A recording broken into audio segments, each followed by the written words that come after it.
নমস্কার, আমি অসীম পাল। সনাতনের পদপ্রান্তে ইউটিউব চ্যানেলের 16 নম্বর ভিডিওতে আমি আপনাকে আরও একবার স্বাগত জানাই। আজকের আলোচ্য বিষয় হচ্ছে গীতার 11 অধ্যায়, অর্থাৎ 11 নম্বর অধ্যায়, যার নাম হচ্ছে বিশ্বরূপ দর্শন যোগ। এখন দেখুন, এর আগের বিভিন্ন অধ্যায়ে শ্রীকৃষ্ণ অনেক আধ্যাত্মিক উপদেশ দিয়েছেন, নিজের সম্বন্ধে বলেছেন, জগতের সম্বন্ধে বলেছেন, যে আসলে জগৎ কিভাবে গঠিত এবং আসলে সবই যে ঈশ্বরের সৃষ্টি এবং ঈশ্বরের ইচ্ছাতেই হচ্ছে, এইসব তিনি বলেছেন। এও বলেছেন যে সব কিছু সৃষ্টিও ঈশ্বরের থেকে হয়, আবার ধ্বংস হয়ে সেগুলি আবার ঈশ্বরের মধ্যেই ফিরে যায়। এইবারে অর্জুন তার জন্য শ্রীকৃষ্ণকে ধন্যবাদ দিচ্ছেন যে আপনি আমাকে যোগ্য মনে করেছেন এই সমস্ত উপদেশ দেওয়ার জন্য। বিশেষ করে সেই যে রাজবিদ্যা, রাজগুহ্য যোগ, অর্থাৎ সব থেকে শ্রেষ্ঠ ধর্ম এবং সব থেকে গোপন কথা, সেটা যে তিনি বলেছেন,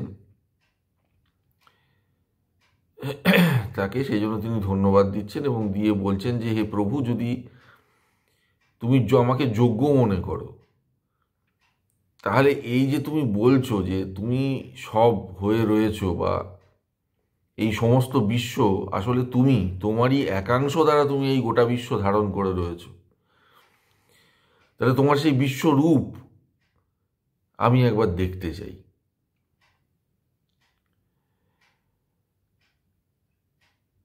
এখন শ্রীকৃষ্ণ অর্জুনকে যোগ্য তো মনে করেন, নাহলে এত কথা বললেন কেন? তো এ তো অনেক বেশি চাওয়া হয়ে গেল। কানে শোনা এক জিনিস, চোখে দেখা আরেক জিনিস। এবং সনাতন ধর্মের বক্তব্যই হচ্ছে যে তোমাকে বিশ্বাস করতে হবে না, তুমি চোখে দেখো, তারপরে তুমি ঈশ্বরকে বিশ্বাস করো। প্রথমে একটু বিশ্বাস করতে হয়, সেটা অন্ধবিশ্বাস মানছি। একটু বিশ্বাস না করলে লোকে দেখার চেষ্টাটা করবে কেন? চেষ্টাটা করে নিজেকে দেখার যোগ্য করতে হয়। সেই যোগ্যতা পাওয়ার পরে তুমি নিজে দেখো এবং দেখে বিশ্বাস করো। যার জন্য ঈশ্বর অ্যাকচুয়ালি কীরকম তার বর্ণনা কিন্তু হিন্দু শাস্ত্রে কোথাও নেই, টুকরো টুকরো করে আছে। ওটি তো একমাত্র যিনি দেখেছেন তিনিই জানেন। শাস্ত্র পড়ে পণ্ডিত হয়ে ঈশ্বর কিরম দেখতে ছিলেন তাই নিয়ে তো বলা যাবে না। তো অর্জুন সুযোগ যখন পেয়েছেন, সাধারণ মানুষ আর কি খেতে পেলে শুতে চায়, তিনি আর কি করবেন, তিনি বললেন যে হে প্রভু, সবই যখন শোনালে তখন একটু দেখিয়েও দাও। তো শ্রীকৃষ্ণ আপত্তি করেননি, তিনি বললেন যে আচ্ছা বেশ, কিন্তু সমস্যা হচ্ছে যে তোমার এই যে চর্মচক্ষু, অর্থাৎ তোমার যে নর্মাল মানুষের চোখ, এই চোখে তো বিশ্বরূপ দেখা যায় না, তার জন্য দিব্য দৃষ্টি দরকার, স্পেশাল চোখ। সেই দিব্য দৃষ্টি মানে জ্ঞানের দৃষ্টি,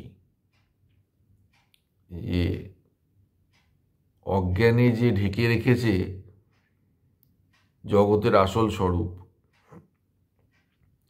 সেই অজ্ঞানকে ছিন্ন করে আসল জিনিস সামনে নিয়ে আসার ক্ষমতা রাখে যে দৃষ্টি, জ্ঞানের দৃষ্টি, দিব্য দৃষ্টি, আমি তোমাকে দিচ্ছি। এই দৃষ্টি দিয়ে তুমি আমার সেই রূপ দেখো, এবং এই রূপের মধ্যে তুমি সমস্ত জগৎকে দেখতে পাবে, অনেক এমন জিনিস দেখতে পাবে যা তুমি কখনো শোনোওনি, এবং যত কিছু তোমার দেখার দরকার আছে সব কিছু দেখে নাও।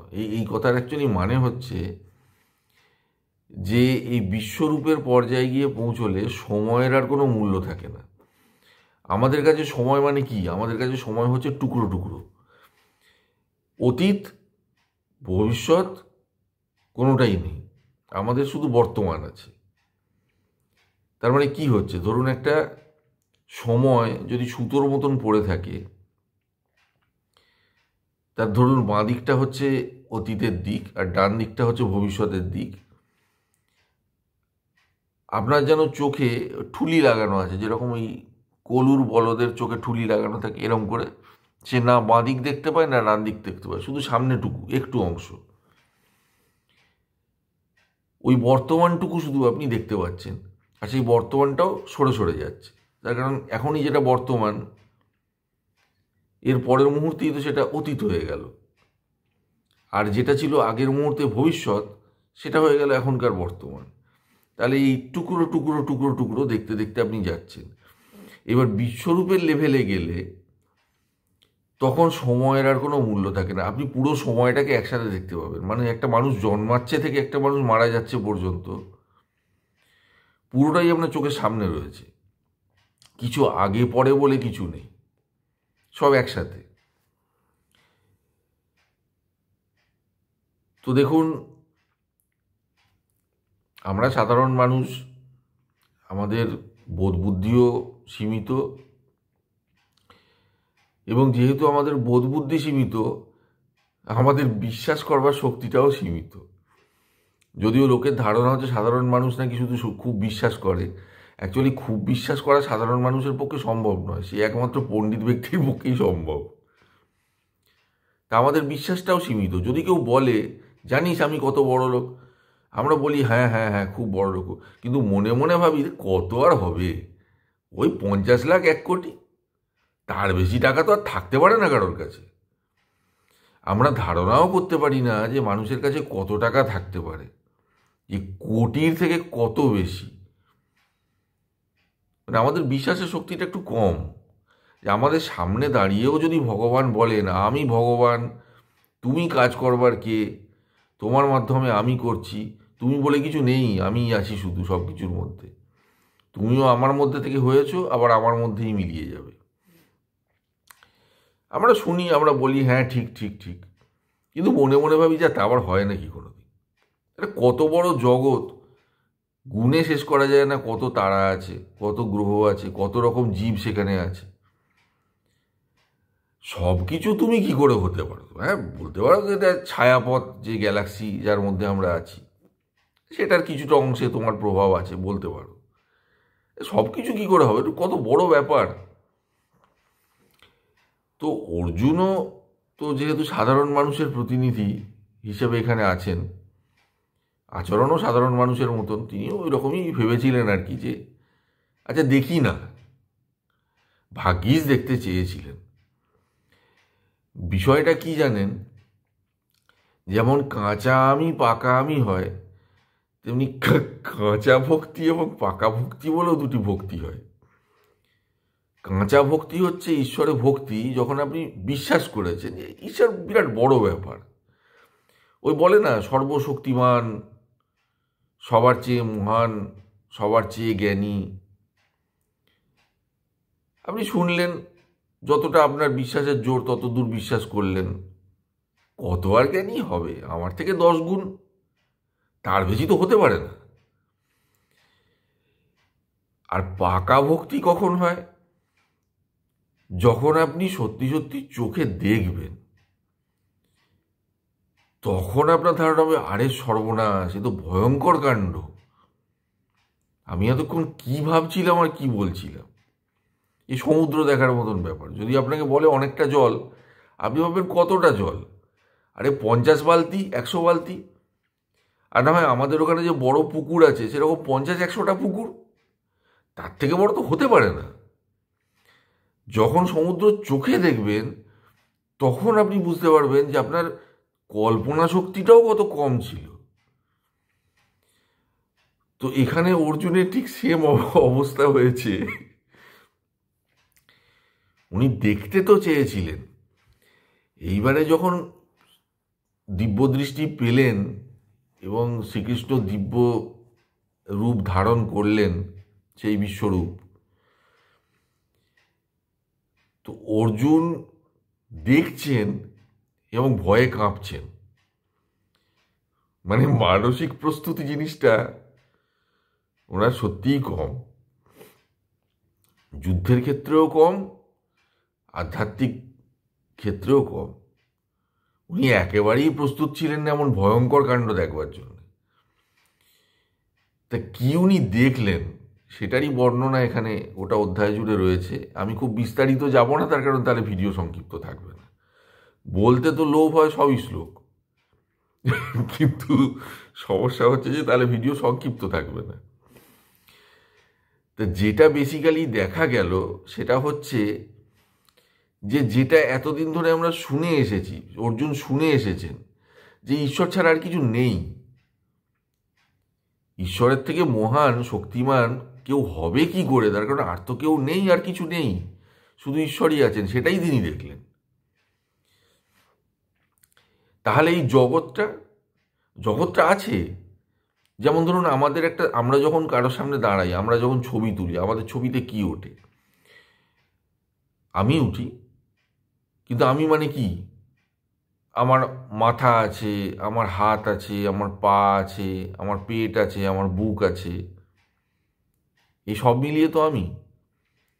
তো দেখা যাচ্ছে যে এই যে জগৎ, এই সবই হচ্ছে ঈশ্বরের দেহের বিভিন্ন অংশ, এবং তাতে যত প্রাণী আছে, ধূলিকণা আছে, সমস্ত কিছু সবই হচ্ছে ঈশ্বরের অংশ, এবং সব কিছুর মধ্যে দিয়ে তিনিই ক্রিয়া করছেন, অন্য কেউ কিছু করছে না।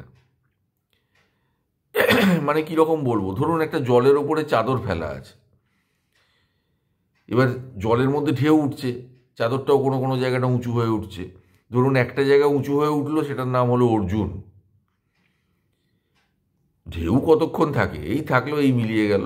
ও তারই মধ্যে অর্জুন কত কাণ্ড করে ফেললেন, জগতের নাম কিনে ফেললেন, তারই মধ্যে তার সাথে সবার যুদ্ধ হয়ে গেল, যাদের সাথে যুদ্ধ হচ্ছে তারাও সব এক একটা ঢেউ, ওই একটা জায়গায় একটু চাদরটা উঁচু হয়ে উঠেছে, কোনোটা একটু উঁচু ঢেউ, কোনোটা একটু নিচু ঢেউ, কেউ একটু লম্বা, কেউ একটু বেঁটে, কারো গায়ে একটু জোর বেশি, কারো গায়ে একটু জোর কম, কিন্তু বেসিক্যালি সবই ওই জলের মধ্যে থেকেই ঢেউ উঠেছে, জলের মধ্যেই মিলিয়ে যাবে।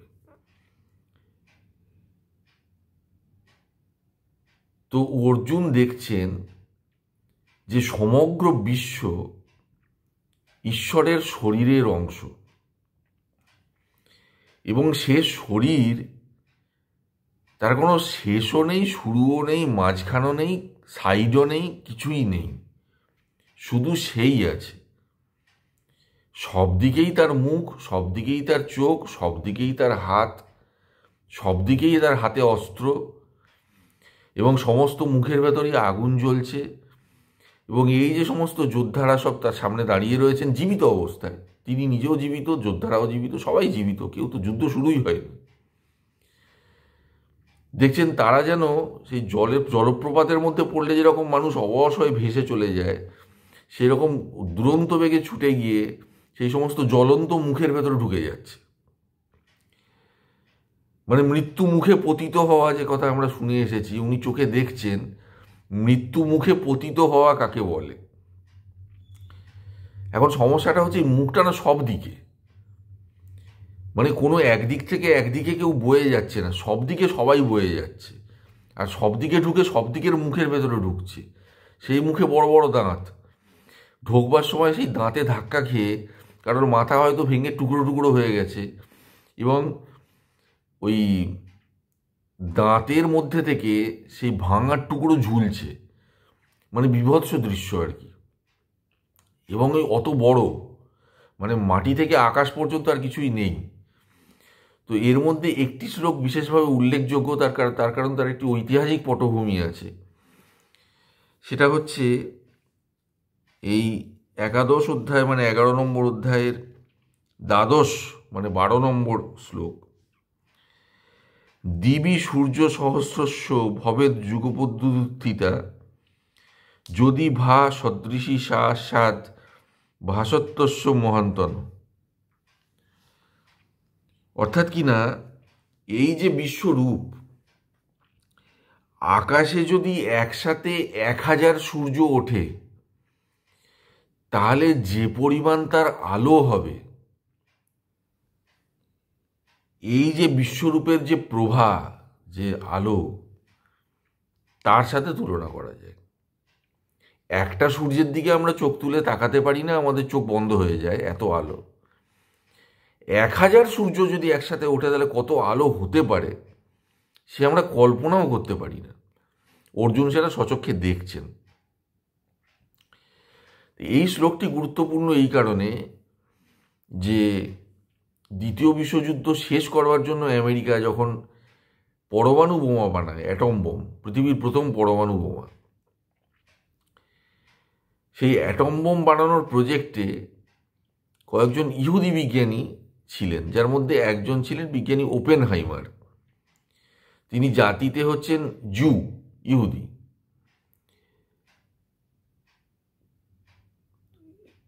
কিন্তু তিনি একটু ঋষি টাইপের মানুষ ছিলেন, মানে ধার্মিক মানুষ ছিলেন। বিজ্ঞানী তো বটেই, কিন্তু ধার্মিক মানুষ ছিলেন। বড় দাড়ি টাড়ি ছিল নাকি শুনেছি, আমি দেখিনি, শুনেছি তার বড় সাদা দাড়ি ছিল। তো তিনি গীতা পড়েছিলেন, উপনিষদও বোধহয় পড়েছিলেন। অ্যাটম বোম তো সাইজে খুব একটা বেশি বড় নয়, এবং ওনারা টেস্ট করবার জন্য একটা ছোট্ট স্যাম্পল বানিয়েছিলেন, সে খুবই ছোট। তো অতটুকুনি ছোট জিনিসকে ফাটালে যেমন ভয়ঙ্কর বিস্ফোরণ হতে পারে,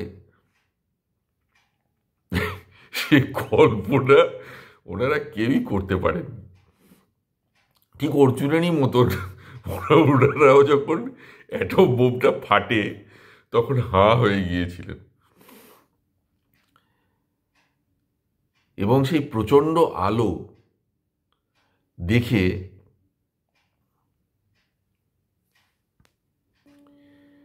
ওপেনহাইমার আর কিছুই বলতে পারেননি। যে শ্লোকটি আমি এইমাত্র আপনাদের পড়ে শোনালাম, গীতার 11 নম্বর অধ্যায়ের 12 নম্বর শ্লোক, এই শ্লোকটি উনি পাঠ করেছিলেন।